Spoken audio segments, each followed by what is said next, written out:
Hi, my name's Yasmin. And I'm Matt, and this is Life's Hard. What's next?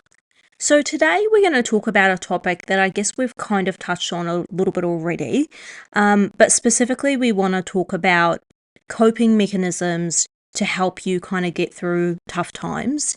And the reason we want to talk about it is I don't know if any of y'all have noticed, probably not because we have like one consistent listener who's my sister. Um, but we didn't record last week, and the reason we didn't record last week is because we had a death in the family, an unexpected death, which in some ways made it harder. I guess Mm, I don't know. I mean, death is hard, no matter how you slice it. But I feel like the fact that it was unexpected just kind of was a little bit earth shattering for yeah, everyone involved. Yeah. yeah. And we just kind of thought that going over it, well, just in general, coping mechanisms would probably be a good idea, Mm. really. Yeah. Now, we had two very different responses to all this. Mm. Um, Yaz was very upset while everything was happening, where everything sort of hit me more after we got back. Mm.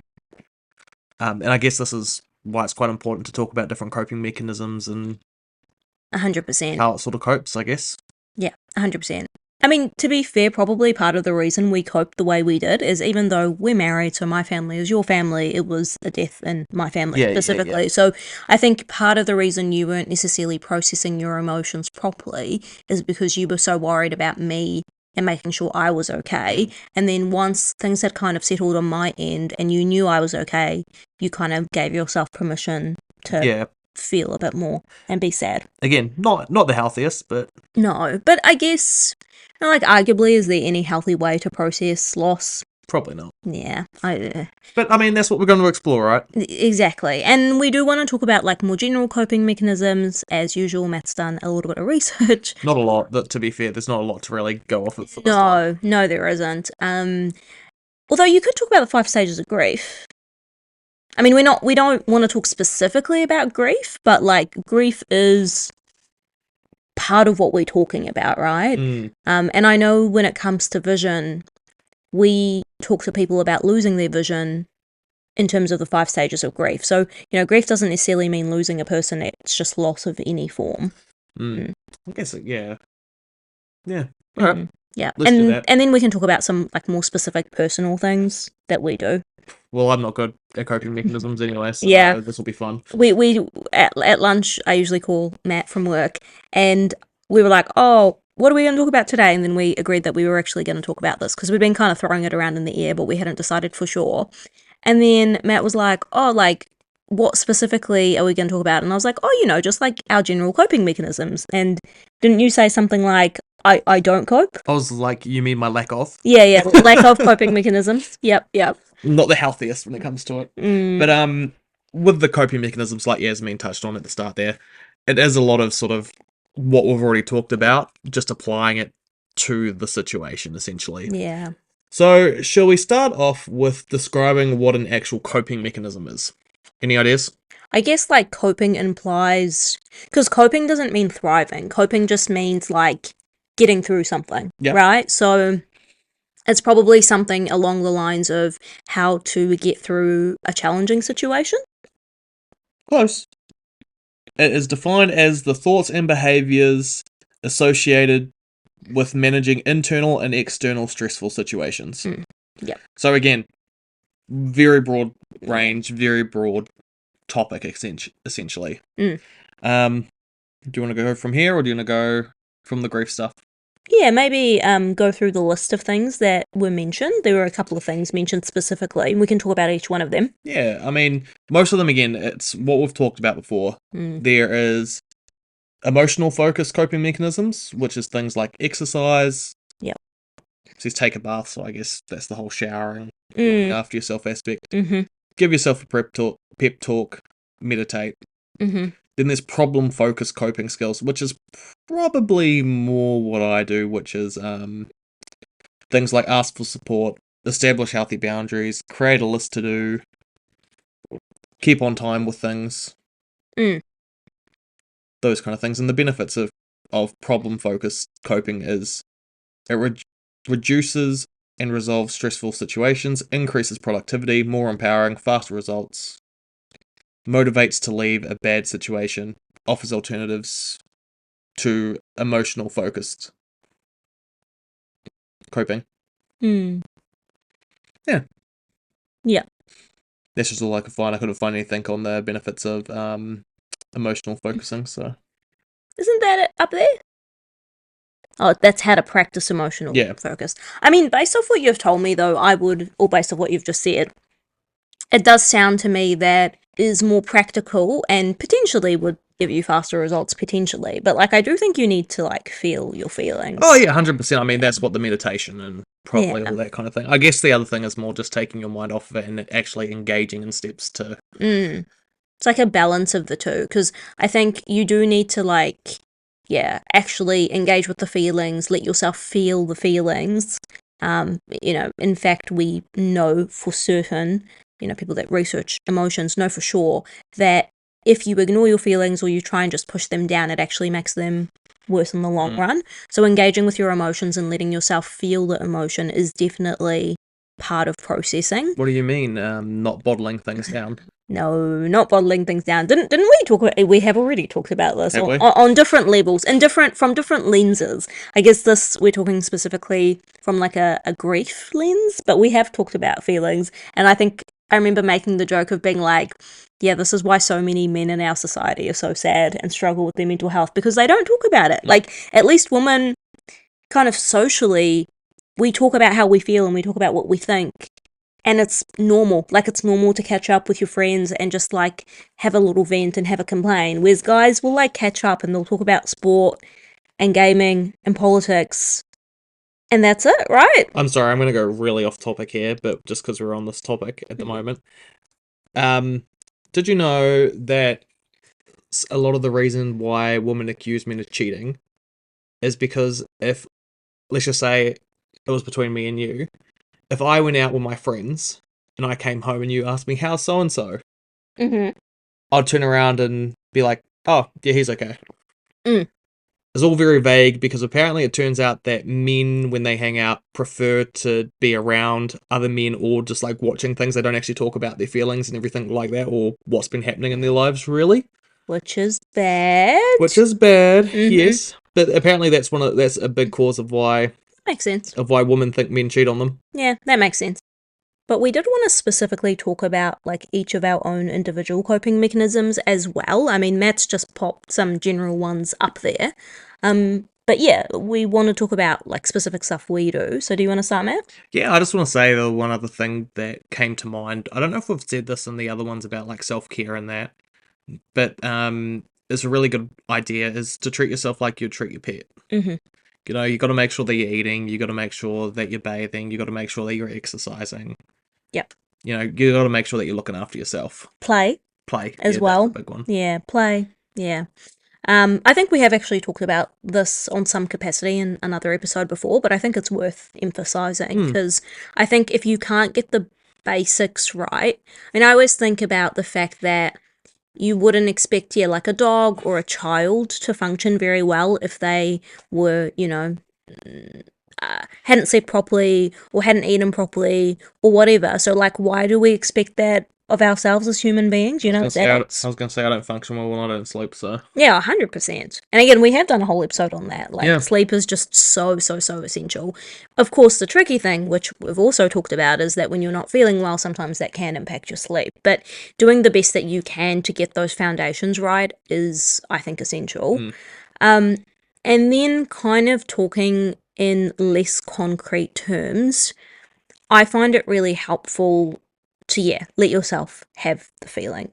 And it's like a balance between letting yourself feel the emotion, but also not letting yourself mull in the emotion as much as you can, because you can get kind of almost swept up by it. And that is definitely easier said than done, but you do want to try and do both. Yeah. Yeah. The other thing that I think is quite good is trying to process or work through your emotions in a way. I know there was one episode where I talked about dancing and singing, and my sister messaged me and said that she finds dancing and singing helpful. I'm sure someone might agree with me somewhere along the lines. Okay, but I realized when my sister brought this up to me, I realized that what I should have said is just physical movement in general, right? I mean, I said dancing and singing because that's like my thing, and I definitely think that a decent amount of people would find that helpful too. But like running, kickboxing, lifting weights. I wish I had a kick bag again. Yeah, like That would solve a lot of problems. you used to enjoy it a lot when you used to go to a gym where you did some kickboxing and Muay Thai. That was fantastic. I used to get annoyed at work every now and again, and I'll go and take my frustrations out on the bag. Yeah, It was really like, good. Again, it's like a healthy way to process your feelings. Someone really annoyed me that day. That would be the mental image in my head. Yeah, exactly. It doesn't make me sound like a violent, psychopath or anything. But this is the thing though, you're not even I know. slightly. But like, again, it's like important to actually feel the feelings and to process them, because if you do bottle them down, if you just push them down and you have a she'll be right, just keep going sort of attitude, which is very much the Kiwi attitude to have, then it is going to inevitably bubble out in other aspects of your life. Another thing I find really helpful is writing at any sort of level, whether I write a poem. I don't know, people always talk about journaling, but like journaling's never worked for me, and I say that as someone who I enjoy writing, and yet I've never found journaling to be helpful. But you use it more as a creative outlet. 100%. That's kind of a bit of a difference, where someone like me, I found journaling helped out quite a bit. Like if I was feeling really down, I found that if I wrote down in a journal, I'd feel a lot better. Keeping in mind, like I said at the start of this, I do not have good coping mechanisms, and I find it very hard to keep up with good coping mechanisms. Yeah. So I know things that help, but yeah. But that's good, because I was literally just about to ask you if you have ever tried journaling and if you find it helpful. Well, I have. I probably do on some level, but I kind of forgot. Oh yeah, true. I mainly do it when you're asleep. But yeah, I mean, I have found journaling helpful as well at some aspects of my life. I definitely find it helpful to like bullet point problems, or bullet point like issues or things that are stressing me out. I remember listening to a podcast where the person who was a writer herself made the suggestion of writing lists, but not as in like to-do lists, although sometimes that can be helpful too, to kind of, if you're worried about something, you're stressed about something, to just get it out of your head. But she meant more lists as in like, if you're deciding, for example, whether or not you want to have kids, write a whole bunch of things about like what your life would look like with kids, what your life would look like without kids. Are you talking like a pros and cons? Not even a pros and cons, just like letting everything in your brain out. But it doesn't have to be like a neat, dear diary, today I blah, blah, blah, blah, blah. It can just be like, you just put it on paper. That's the point, putting it on paper. Do you know what? Because we've been listening to Harry Potter so much, this just makes me feel like you're talking about a pensive. Yeah, I mean, that's why Dumbledore does it, because his brain is too full of thoughts. And then he can, like, look at them and reflect on them easily. That's literally what... Yeah. I mean, I thought it was quite a good idea too. I was like, wow, that makes a lot of sense, Because the other thing is, and this is less grief and more, well, I guess it is a form of grief, when you're making a decision. Because when you make a big decision, like to take a job or not to take a job, to move or not to move, to have children or not, you are inevitably saying no to something. By saying yes to an opportunity, you're inevitably saying no to another opportunity and saying no to a path of life that you could have gone down. And it's a way of you being able to make that decision properly, but also to let yourself kind of grieve the life that could have been. Yeah. Can we go back to the list thing? I think another important part with that is, like, even if you do make a list, if I'm feeling really stressed or really worried about something, like regarding uni at this stage, because there's a lot of assignments, a lot of papers and all that, and just doing stuff around the house as well, I find it quite helpful if I'm feeling overwhelmed to write a list. Yeah. Like to write like a to-do list. Yep. Because it's quite satisfying crossing it off. And it's also something where if I'm feeling like very unmotivated or procrastinating, if I look at that list, I'm like, okay, I better get onto this. So I guess that's another important, 100%. like, that can be another important mechanism there. Yeah. Another thing that I've heard, which is kind of a slightly different version of it, is like a to-do list. I think Gretchen Rubin talked about it in her podcast once, and it's writing a list of like things that you have done So, for example, like, I'd rather write a list of things I need to yeah. do. Well, I mean, this is the thing though, like, different things will work for different Yeah. people. So, just because something doesn't work for you doesn't necessarily mean it's not. Nah, if it doesn't work for me, it's not going to work for anyone. What I was going to say specifically though, I guess, is even if that doesn't sound like your cup of tea, if you're worried about like doing well in uni, doing well in assignments, or whatever, you could kind of write a list of to yourself of times that you have succeeded or you haven't accomplished things. Because I think this is the thing with anxiety and worry in general, is it's often easy for your brain to almost trick you a little bit, and sometimes it's good to objectively remind yourself what you're capable of. See, this is where our personalities differ quite a bit. See, if I was feeling stressed out and worried I wasn't going to pass, looking back at my previous marks would not help me at all. Why not? It's evidence. I know, but because every paper is slightly different. But it's evidence that you can learn something new and you can do well. That you can. Doesn't necessarily mean that you have. Yeah, like, you have done it. Yeah, no. I mean, like, because, like, if I look back at the grades on the old papers, right, and I'm worried about this paper here specifically, it's a harder paper, more information, doesn't necessarily mean I'm going to understand the concepts of the new paper better than I did in the old paper, Like, my grades are very sporadic throughout. Because it's harder. Yeah, all like throughout my whole uni thing, my grades are very different. Like, they're very sporadic. I sometimes get A's, I sometimes get C's.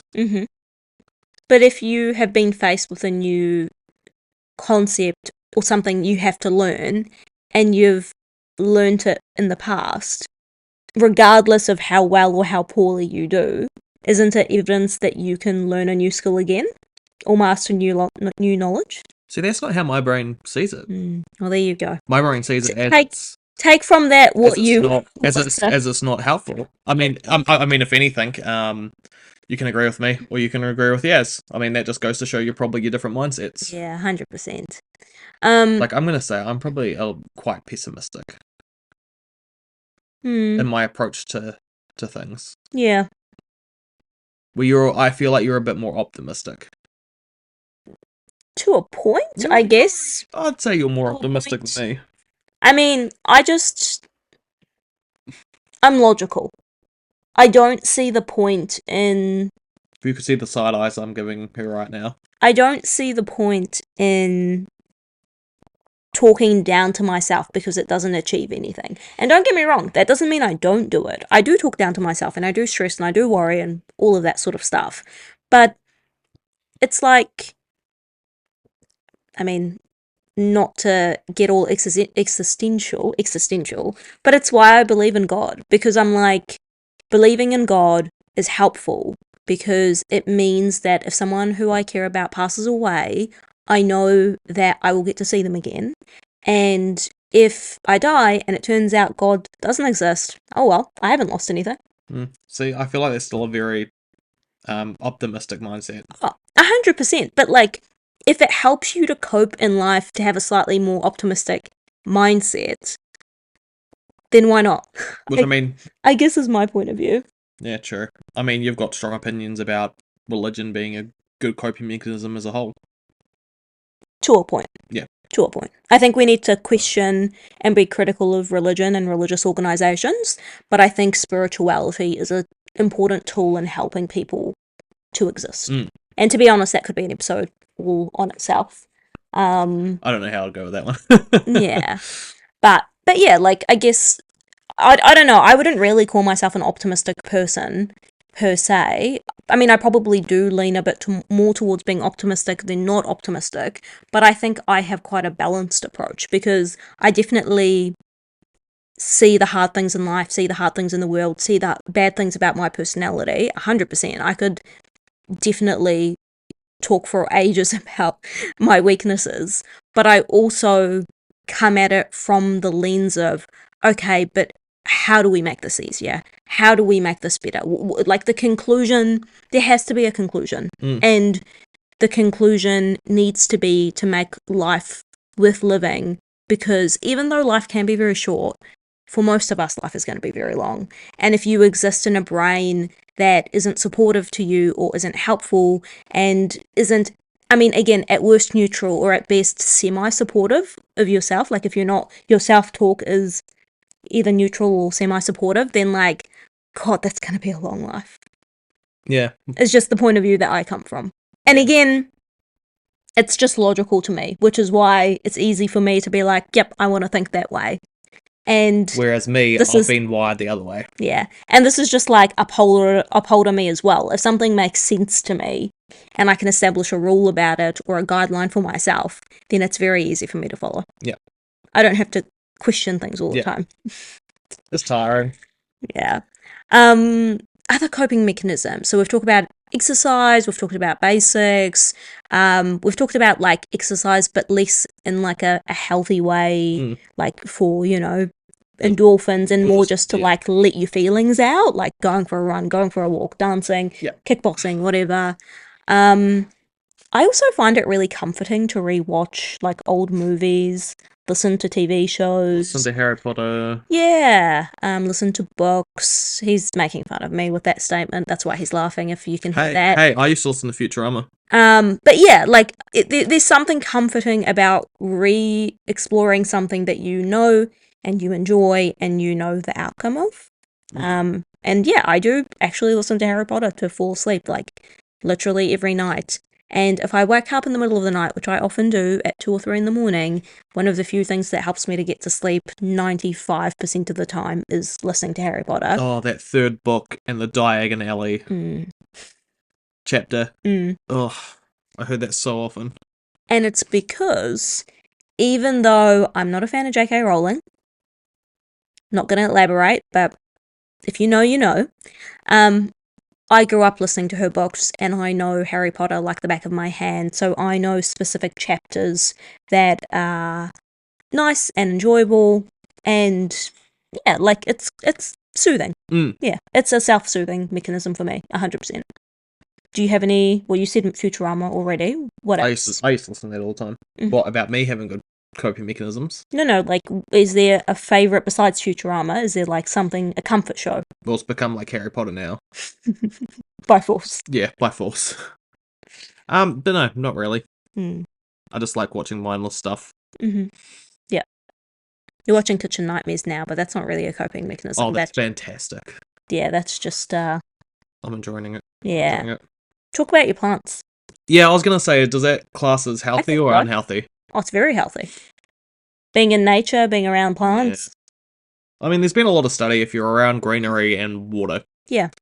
It helps. And at the moment, I am looking around the room. 1, 2, 3, 4, 5, 6, 7, 9, 10, 11, 12, 13, 14, 15.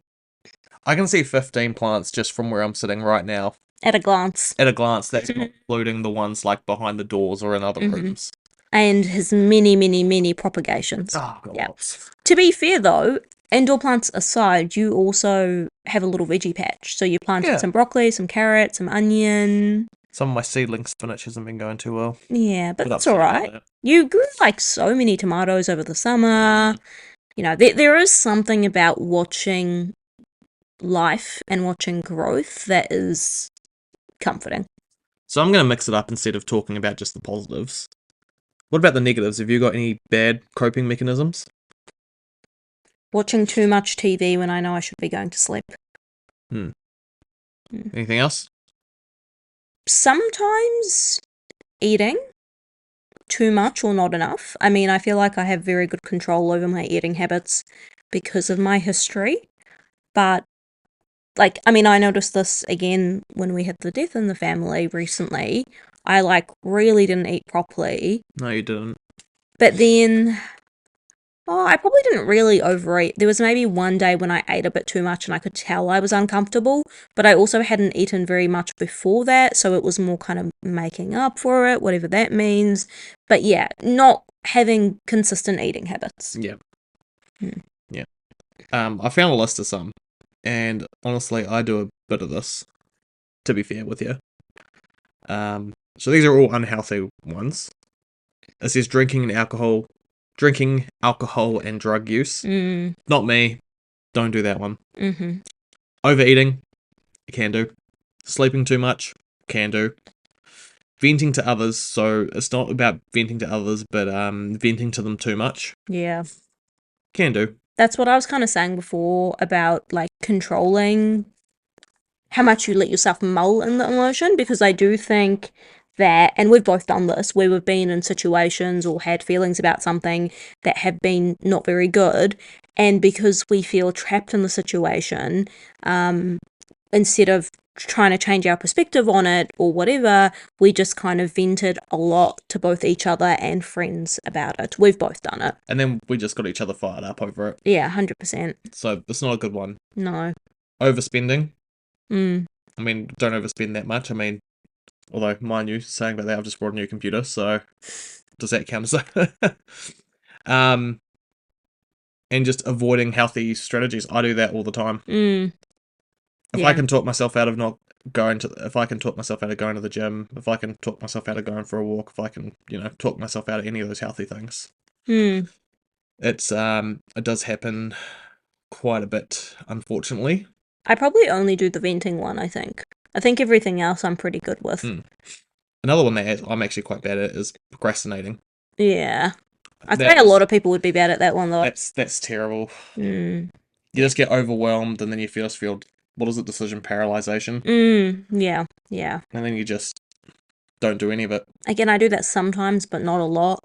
I mean, I do think, which is probably, it's quite helpful that we've already done this episode, but I think some of like the upholderness that I have comes into some of this, because I have such fairly strict guidelines for myself that I still follow them even when I am struggling. And again, maybe like the autism thing to a point, because I do see things in black and white, not all the time, but a lot of the time. Like, I can present things in a certain way to my brain that makes sense to me. It's either wrong or it's right. Yeah, again, to a point. Like, I definitely have a lot of room for nuance, but when it's with myself, like when it's self-reflection, when I'm assessing myself, like I can give a lot of grace to people, but when it comes to myself, I'm not always the best at giving myself grace. One thing I also want to mention is time. I think time is not a helpful coping mechanism, because it's not a coping mechanism, obviously, but just like reminding yourself that it's cheesy, but like time heals all wounds. I was about to use that. Yeah. Things get better. Things always get better. The sun will always rise again. Like life goes on. It's kind of the best and the worst thing about the human condition. You just think about it less each day. Yep. Yeah. Unfortunately. Whatever that thing that you're losing is, whether that's like loss of a job, loss of a person, a romantic relationship, a friendship breaking down, whatever. Again, it doesn't necessarily have to be in the context of death specifically, but yeah, things get better and you will be okay, I think, is a helpful thing to remind yourself. Probably the other thing just to keep in mind of with all this is if you are going through anything and you're getting to a bit of a dark place, again, probably better to get in contact with someone sooner rather than later. Yeah, get professional help. Because that's also, a coping mechanism is just to get therapy. Yeah. Counselling. That's something that's recommended anyway when you're going through something hard, something tough. And they'll be able to help you out through it in some degree. 100%, talking through it. And then also, like, potentially touching base with your doctor, to help you get in touch with the services you need for counselling or mental health, but also, potentially medication if you need it or whatever. I was going to say that was probably the big thing, because, I mean, if you're going through something traumatic, sleep. If you don't get enough sleep, that throws everything out. Makes everything harder. So, I mean, if you, even if it's just something short term. Yeah. And actually, I was just thinking back about, like, how we said talking is helpful, but and so is venting, but not mulling over it. I guess that is the difference with therapy instead of complaining to your friends. I mean, of course, there's the difference that the therapist is like trained, they have like actual training. But the other difference is that it's confined to like an hour of time. You're not talking about it for like hours and hours and hours, like multiple times a week. It's usually once a week or a few times a week, and it's confined to a specific time. And you're not necessarily even just like complaining the whole time or venting or whatever. Some of that time is probably going to be used to proactively try and come up with things to help you and your own coping mechanisms. So that's probably why that's specifically helpful compared to just like, like emotional dumping or just like talking a lot about something. Yeah, I mean, to keep in mind that not all mechanisms are going to work for you. Like, you 100%. kind of got to go out and find your own ones that work for yourself. We totally just proved that in this episode. We both talked about things that worked for me but didn't work for you, and vice versa. Yeah. So I think we've definitely made that point. The last thing I probably want to say, and then I think I've more or less said everything that I want to, is I have heard emotions being described as like clouds in a sky. So you are the sky and your emotions are the clouds. And sometimes the clouds are going to roll in and it's going to be really dark and grey, and you just have to let them stay and eventually they'll move on. And sometimes it'll be a perfectly blue sky, and or sometimes you might have like a couple of clouds, right? But you can't control the clouds. They don't define you and they will always pass. The other analogy that I found really helpful for emotions is, and this was actually from Glennon Doyle and one of my favorite podcasts, We Can Do Hard Things. She said that when she was an elementary school teacher, she used to describe feelings to the kids that she saw as visitors. So anger, for example, isn't a very good guest to have. People don't want anger as a guest. It makes a lot of fuss, it makes a lot of noise, it's a messy house guest, but you need to let it stay for as long as it wants to stay, and eventually it will leave, and it's probably trying to tell you something. I mean, most of the time our feelings are trying to tell us something. Yeah. Yeah, I mean, I haven't got really anything to add to it, really. Yeah. So do we want to do the gratitude? Yeah, you start. I've got to think. Mine are probably pretty straightforward. Last week, I got some flowers sent from some of my friends, two of whom live in the UK, and one of them lives in Auckland. Like, I just was so touched by it. Oh. I mean, I guess that's what grief does. It brings people together, and it reminds us what's important. I was going to say, are we doing a week? For the week or the day? I don't know. I was going to just do that. Okay, go on. My second thing is... you've made me lose my train of thought. My second thing is I have recently discovered Chapel Roan. I bloody love her. And I love all her music. And I'm obsessed. And, I wonder if we could get a play count on those songs. well, I mean, I guess now that I have Spotify, my Spotify Wrapped is going to be very telling by the end of the year if I'm still as obsessed with her then, which I think I probably will be. And then my third thing is everyone was nice at work today. Oh, that's good. It's always good. That's good. Mine was the new computer, Mm-hmm. which I just set up this afternoon. Fancy new computer. Fancy. Need it, though, Mm-hmm. for the future. I don't even know. It's just been a rough week, to be fair. I finished an assignment, I guess. Mm-hmm. Had the parents over for dinner the other night. Yeah. And your grandparents. Yeah, parents. Yeah, parents and grandparents. Mm-hmm. Say that'd be my three. Cool. Took a bit of thinking, didn't it? That's all right. That's, again, like the point of gratitude is to, Just in case anyone wondering why it took me so long. All that stuff going on with your family, so it was quite rough. And then since I've been back, I've been catching up on uni, so haven't really had a lot of free time. Yeah. Yeah. Life's hard. Alrighty. See you later. Alrighty, have a good one.